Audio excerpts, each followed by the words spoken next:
hope you have your pens and pencils ready, because if any of you, and I know a lot of you actually do, have some projects that you're going to get started with sometime kind of this year, this is going to be so invaluable. We're going to touch literally, how do you get off the mark? How do you get unstuck? How do you start your project and go forward? And the number one thing is organizing your inspiration. So I use the Pinterest system. And so what you want to do is gather a bunch of imagery, put it all together in the Pinterest system. And initially, you're just going to place it in there so that you've got that. What happens is, over a period of time, you begin to look at these images and you go, I see repeating patterns. And so what you'll do is you'll take those repeating patterns and you'll move those over to a second board. And those repeating patterns could be anything. It depends upon what your project's involving. Maybe if you're doing a kitchen renovation, maybe it's a whole series of shaker style cabinets.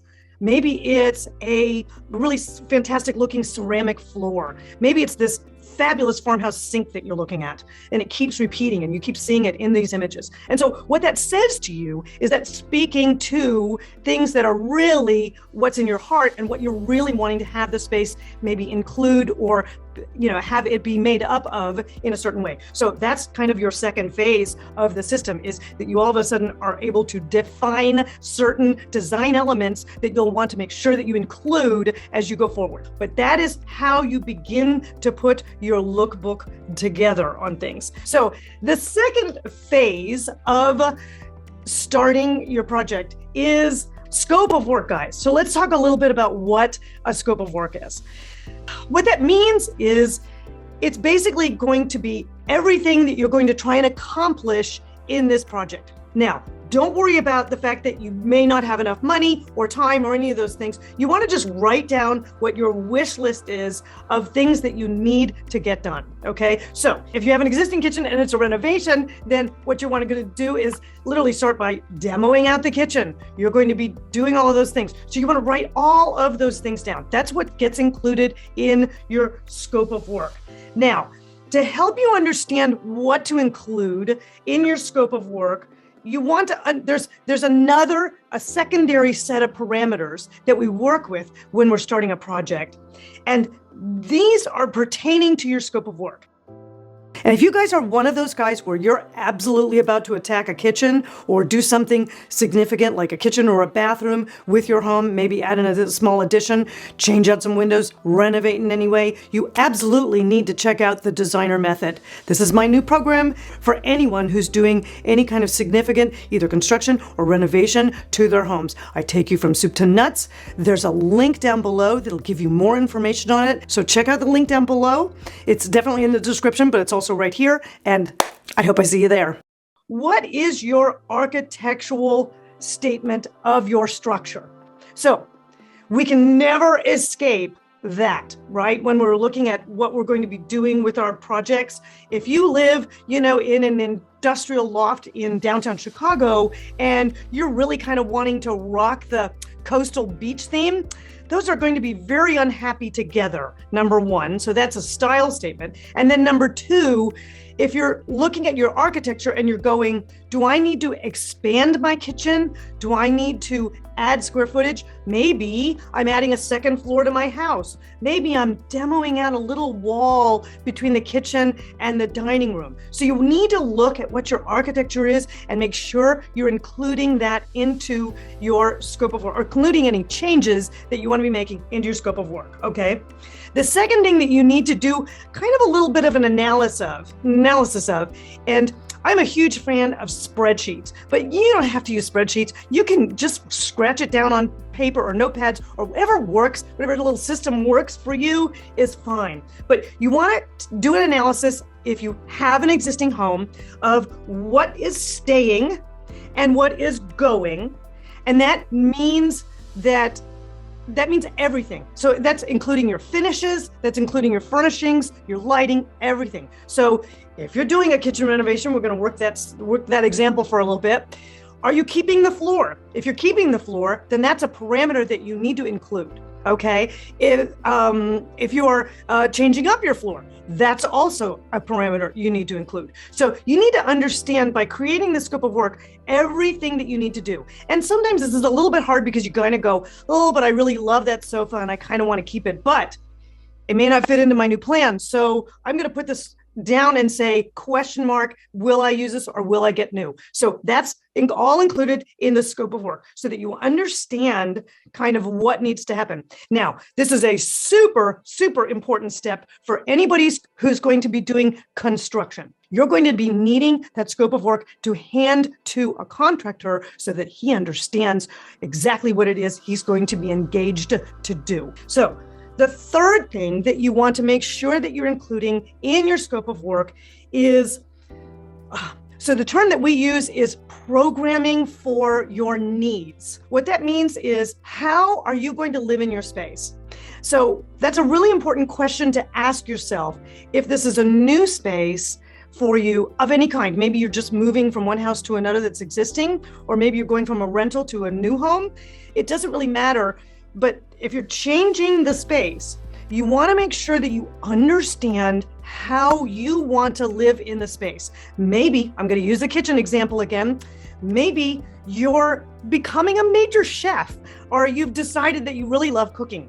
So you want to emphasize more elements about your kitchen than maybe you had in the previous kitchen, all right? Or maybe, for instance, you've just had a baby and now you have a toddler running around the house, or you're going to be having a toddler running around the house. And so you're going to need to have room to do certain things in those spaces that incorporate little people. So it really all depends. It's completely up to you, but you have to kind of project a little bit and say, I really love this, but you know what? I would really love light over here on this side. I wonder if I can open up a window, or maybe open up part of a wall here, or get light in somehow. Maybe I need to add electricity. Somehow or another, this dark spot doesn't work for me, and I need to make that happen.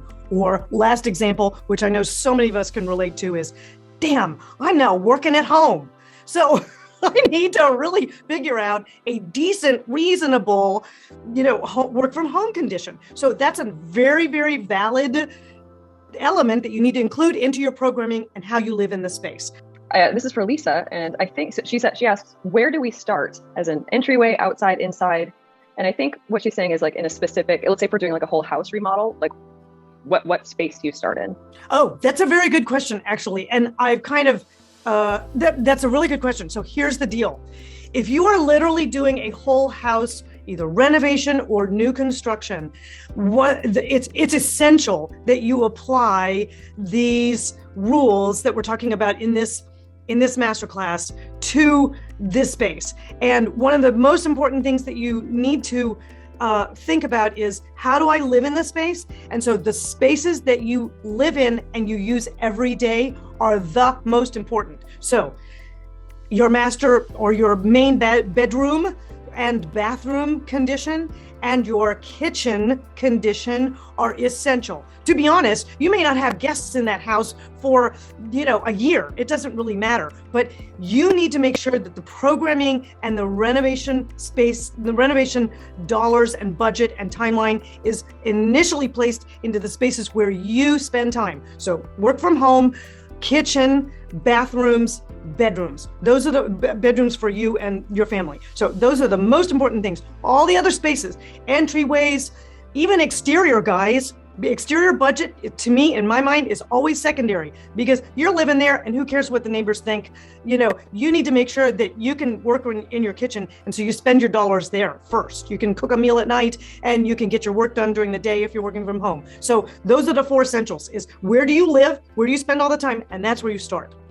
Demolition, hauling away of garbage, you need to include a cost for that, because here in the US, people charge to take large garbage away to places where they can either recycle it or dump it, okay?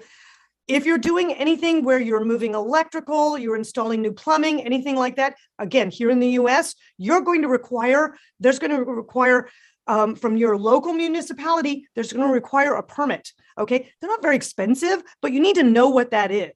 Shipping. Oh, you buying a sofa? It's going to cost to get it there to you. So you want to include the shipping, taxes, if you're including VAT or, sales tax on things. oftentimes, if you're doing any kind of construction, you're going to not be able to have places to store things. And it may arrive, God knows it doesn't recently, but it may arrive in a place and you're not done yet to receive it. So you may need to actually have storage costs included. And then, of course, unless you're planning on installing all of it yourself, you're going to need to pay somebody to put in your appliances or your lighting fixtures, or maybe even your large sectional, which, I don't want to be hauling that thing. I'm done with those days. So anyway, so those are all hidden costs that you want to make sure that you include in your budget. Or the third thing, that you want to make sure that you include is any consultants you may use. You may actually want to engage a lighting designer to be included. So that's a consultant. I know you're an architect, so you're covering your documents as well. But oftentimes, if you want to open a wall, for instance, guys, between your kitchen and your dining room, for instance, I know a lot of older houses here in the US have that partition that people want to get rid of. If you've got 2 stories, you are going to need a structural engineer. Now, they're not super expensive, but you need to build in that couple of dollars. But here's the truth of it is construction and projects always have what we call overages. It can range, depending upon the level of project that you're doing, anywhere from 10% to 50%. Okay. And this is really, that can be kind of a scary number. And I have hit that on a project before and really had to kind of take a step back and reassess what we were going to do next after that. And that's just the way it goes. And I'll tell you where that really gets squirrely. If you're building a new house, no problems. Everything's raw and new and kind of laid out in front of you.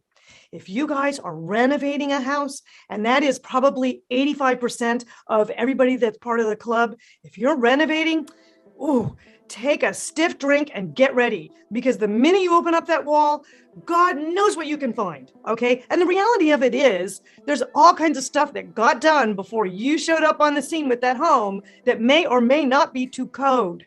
And the minute you open up that wall, you have to bring it to code. In fact, in the US, if we do something as simple as change out our toilets, we have to bring the toilet to code, which is a good thing, but you're going to be required to do that. So you have to think about it in terms of your overage is going to be higher than that 10% if you are renovating. I would estimate 15 to maybe even 20. Your furniture isn't going to cost more just because you're renovating, but anything that you're doing construction-wise will cost more than your initial budget allows for, because it's Murphy's Law. Just build that into your budget. And then that way there's no ugly surprises, or you don't start gulping 2/3 of the way through the project and go, oh my God, I'm not going to be able to finish this. Understand that you're always doing what you call working backwards on the timeline. All right, you guys, I love you so much. You have no idea. You make my day every time we do this. It's just, it's so fun.